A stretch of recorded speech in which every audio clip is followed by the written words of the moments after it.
Errol Spence, Terence Crawford rematch being activated, it poses another question: preparation, right? How bad do you want to win this fight? Do you want to bring out, every tool, all the stops and whatnot? Yeah, you definitely have to. It's like a Rocky movie, man. Exactly. Clubber Lane. Yeah, exactly, right? You gotta change There's it no up, tomorrow, buddy. right? Yeah, okay. You gotta change it up, buddy. So, as far as skill sets goes, talent. There's only a handful of people that possess the things that Terence Crawford possessed. Speed, power, good reflexes, ability to switch, high skill level. I know so I'm going to ask you a question, right? Should Derrick James and Errol Spence Jr. call Bozy Ennis and Jaron Ennis for sparring to prepare for Terence Crawford rematch? You had me at hello, man. No, real rap. The only person that I can think of, there's only two guys that I can think of as southpaws right now that could give you looks that could help you against Crawford if you're Errol. And that would be either Shakur, because he works with Crawford, but he ain't gonna do it because he in Crawford camp, and that's Crawford Peoples.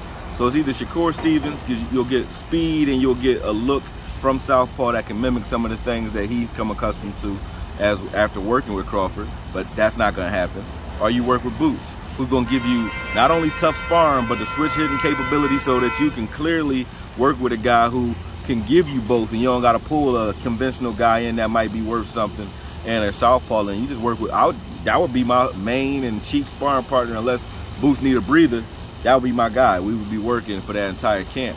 Now, whether or not Boots wants to do that, I don't know, but that's what I would do if I was his trainer. I mean, that's the best thing you could do. Even if you say, I don't even want to change strategy, I want to change environment and change his response time, then you need to adjust to somebody. And I don't know who they were sparring. I don't want to shit on the guys they were sparring leading up to the last fight. I don't know who they sparred, but I know you're not going to get better as far as size, speed, switch hitting ability, right hand jab capability, defense, everything you're going to get from a Crawford. And I think with a little bit a twist to it. Plus he'll walk you down too. So I think if you want a guy that can give you everything that Crawford can give you, you gotta ask Boots to spar. Swallow your pride and just do that. But at this stage in his career too, you got to say, okay, do he want Boots getting that good a look at him too? You know what I mean? Because they might wind up facing each other in a couple years. You never know if Spence keeps fighting. So you never know. You know what I mean? But stranger things have happened. You know what I mean? You're a trainer as well. How dangerous is that though? As a matter of fact, you took one of your fighters to spar. Oh yeah, for sure. And they may see each other down the line. Shout out to Anas Masoudi. But I thought it was good work. I didn't know how Boots work at the time. Like that was like probably the second time I got to see him spar. I heard about him and I knew who he was watching his fights, but I didn't know how he was in the gym until around then. And when I saw how he put it together, man, I was a little proud of the fact that Nas was able to go the rounds that he went, but I can see how Boots steps up each round, and it's not his sparring ain't really sparring when you're not from that gym. It's you fighting, man.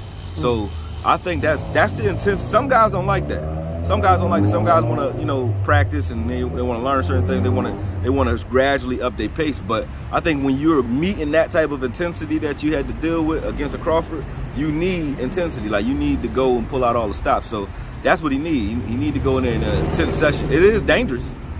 It is dangerous, but you need that, because if you can survive that, then you can say confidently you can go in there with Crawford and deal with him, or at least give him some competition if you want to switch it up. Unless it's just a payday that you have to. If it's not, then you need to go to hell, you know what I mean, and dance with the devil, so to speak. You know what I'm saying?